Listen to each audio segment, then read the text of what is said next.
प्रधानमंत्री नरेंद्र मोदी और उनकी दिवंगत मां के खिलाफ मंच से हुई अभद्र टिप्पणियों पर राजनीति अभी भी जारी है। लगता है वह जमाना बीत गया जब अभद्र भाषा या गालियों को इग्नोर करने की कोशिश की जाती थी। लगता है समय के साथ अब गाली और अभद्र भाषा ने राजनीति में वह जगह बना ली है जो कभी जेल जाने की हुआ करती थी। तब घुटे हुए नेता खीसे निपोरते हुए मुस्तफ़ा खां शेफ्ता का शेर पढ़ा करते थे कि हम तालिबे शोहरत हैं, मतलब प्रचार के तलबगार। हम तालिबे शोहरत हैं, हमें नंग से क्या काम, बदनाम अगर होंगे तो क्या नाम न होगा। खैर, यह दौर नैतिक शिक्षा का नहीं है और ना ही हमारा काम है। यह हमारा काम है आप तक राजनीति का और आपका हाल पहुंचाना। तो बात यह है कि प्रधानमंत्री नरेंद्र मोदी और उनकी दिवंगत मां के खिलाफ मंच से हुई अभद्र टिप्पणियों को पूरी तरह से राजनीतिक बनाने की कोशिश हो रही है। इस मुद्दे पर भाजपा और उसके सहयोगी दलों ने आज यानी 4 सितंबर को सुबह 7 बजे से दोपहर 12 बजे तक बिहार बंद का आह्वान किया।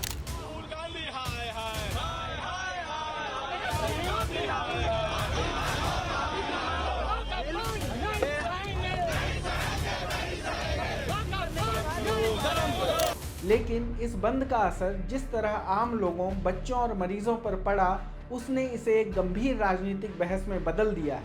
सवाल यह उठने लगा है कि जब भाजपा खुद बिहार सरकार का हिस्सा है तो उसे सड़कों पर उतरने और जनता को परेशान करने की ज़रूरत क्यों महसूस हुई। परेशान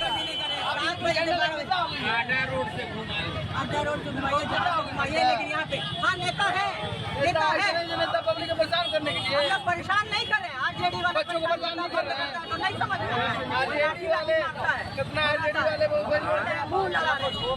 बंद के दौरान भाजपा और एनडीए के कार्यकर्ता सुबह से ही सड़क पर उतर आए। जगह जगह बाजार बंद कराए गए, गाड़ियां रोकी गई और सड़क यातायात बाधित किया गया। टायर जलाए गए और चक्का जाम जैसी स्थिति पैदा की गई। विरोध का स्वर इतना आक्रामक था कि इसका सबसे बड़ा खामियाजा उन मासूमों और ज़रूरतमंदों को भुगतना पड़ा जिनका राजनीति से कोई लेना देना नहीं है। सोशल मीडिया पर आए कई वीडियो ने इस बंद का काला चेहरा उजागर किया। एक गर्भवती महिला जो आपात स्थिति में अस्पताल जा रही थी, उसे रास्ते में रोक दिया गया। क्या यह अमानवीय नहीं है? विरोध का मकसद चाहे कितना भी जायज़ क्यों ना हो, लेकिन ऐसी संवेदनशील स्थिति में किसी महिला को रोकना क्या मानवता के खिलाफ नहीं है? इसी तरह दिल के मरीज को ले जाने वाली एम्बुलेंस को रास्ते में रोक दिया गया।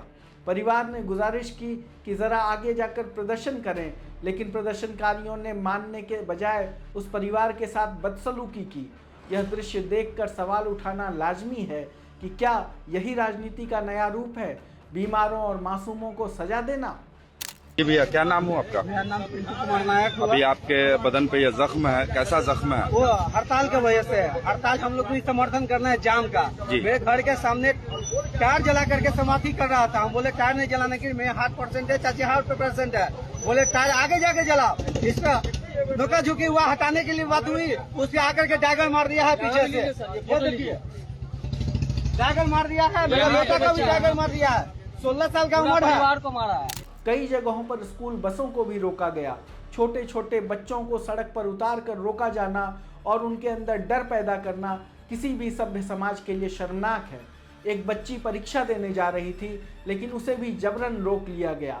बिहार की सड़कों पर ऐसा दृश्य शायद ही पहले कभी देखने को मिला हो, जहां मासूम बच्चों को राजनीति के नाम पर परेशान किया गया हो।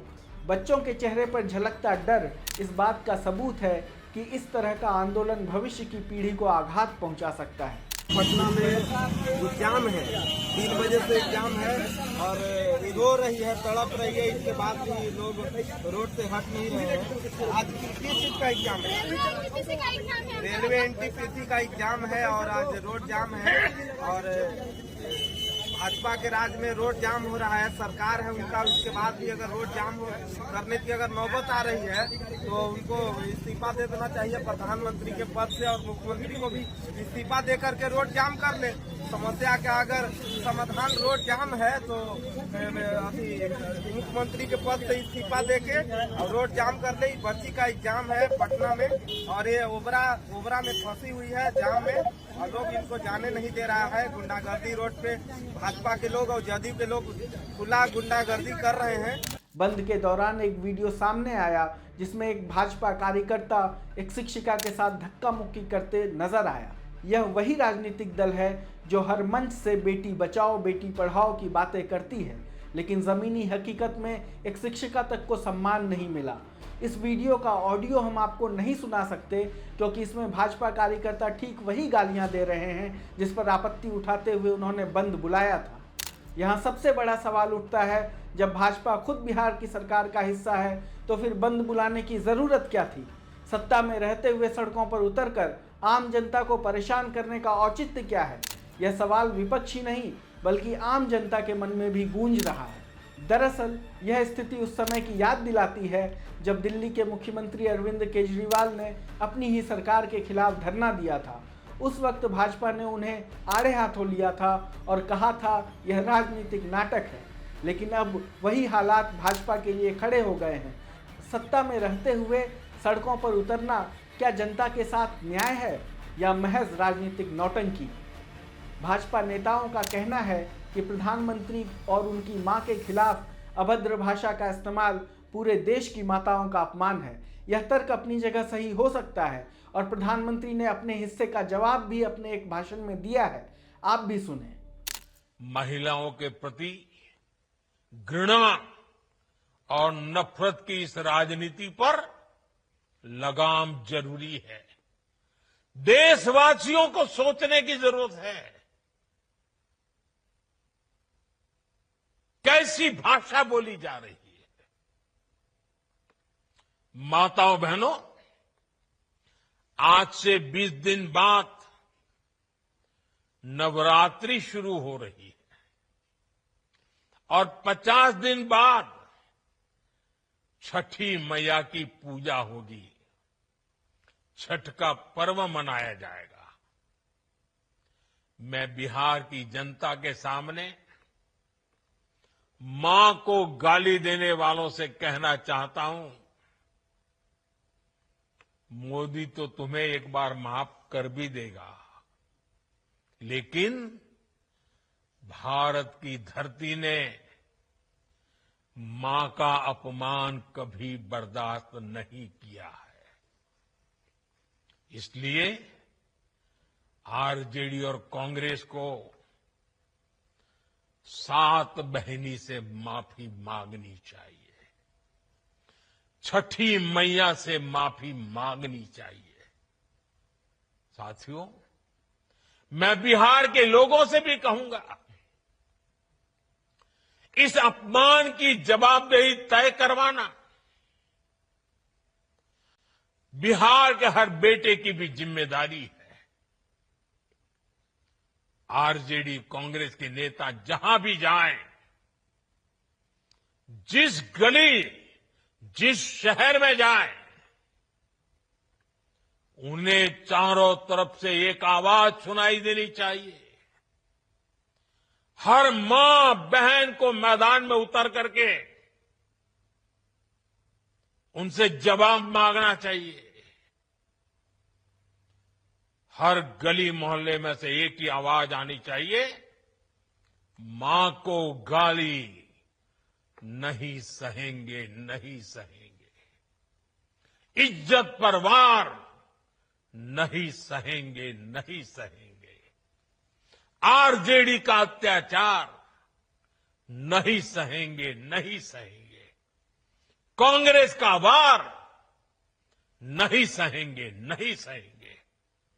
मां का अपमान नहीं सहेंगे, नहीं सहेंगे। साथियों, देश की नारी शक्ति का सशक्तिकरण हमारी सरकार की सर्वोच्च प्राथमिकता है। उनके जीवन से मुश्किलें कम करने के लिए एनडीए सरकार लगातार काम कर रही है और माताओं बहनों, मैं आपको वादा करता हूं, हम बिना थके, बिना रुके आपकी सेवा करते रहेंगे। लेकिन क्या उस गुस्से का इजहार इस तरह होना चाहिए कि आम जनता को सजा भुगतनी पड़े, खास तौर से जब प्रधानमंत्री और उनकी मां के खिलाफ अभद्र भाषा का इस्तेमाल करने वाले युवक को पुलिस ने पकड़ लिया हो? क्या मरीजों की जान से खेलना और बच्चों को सड़क पर रोकना उस अपमान का जवाब हो सकता है? एनडीए के नेताओं ने इस बंद के जरिए विरोध जताया जरूर, लेकिन उन्होंने जनता के सामने अपनी नैतिकता पर भी सवाल खड़े कर दिए। बंद का असर सीधे सीधे उन लोगों पर पड़ा जो रोज कमाकर अपना घर चलाते हैं। मजदूर, रिक्शा चालक, छोटे दुकानदार, सभी के लिए यह बंद एक बोझ बन गया। नीतीश सरकार ने इस दिन कोई छुट्टी घोषित नहीं की थी, इसलिए लोग अपने काम पर निकल पड़े, लेकिन सड़कों पर भाजपा कार्यकर्ताओं के हंगामे ने उन्हें घर वापसी पर मजबूर कर दिया। बिहार की जनता अब यह पूछ रही है, क्या राजनीति इतनी संवेदनहीन हो चुकी है कि जनता के दर्द की कोई कीमत ही नहीं रह गई? विरोध का अधिकार लोकतंत्र का हिस्सा है, लेकिन जब विरोध इस हद तक बढ़ जाए कि वह आम जनता की जिंदगी को बाधित कर दे, तब वह विरोध नहीं बल्कि गुंडागर्दी बन जाता है। बिहार बंद के दौरान यही देखने को मिला। टायर जलाना, राहगीरों को धमकाना, महिलाओं के साथ धक्का मुक्की करना और एम्बुलेंस रोकना, इन सब ने भाजपा और एनडीए के आंदोलन को सवालों के घेरे में लाकर खड़ा कर दिया है। आज एनडीए ने जिस तरह से बिहार बंद किया, उस पर आप क्या सोचते हैं? हमें कमेंट बॉक्स में ज़रूर बताइए। देश दुनिया की खबरें देखने के लिए जुड़े रहिए लोकमत हिंदी के साथ। धन्यवाद।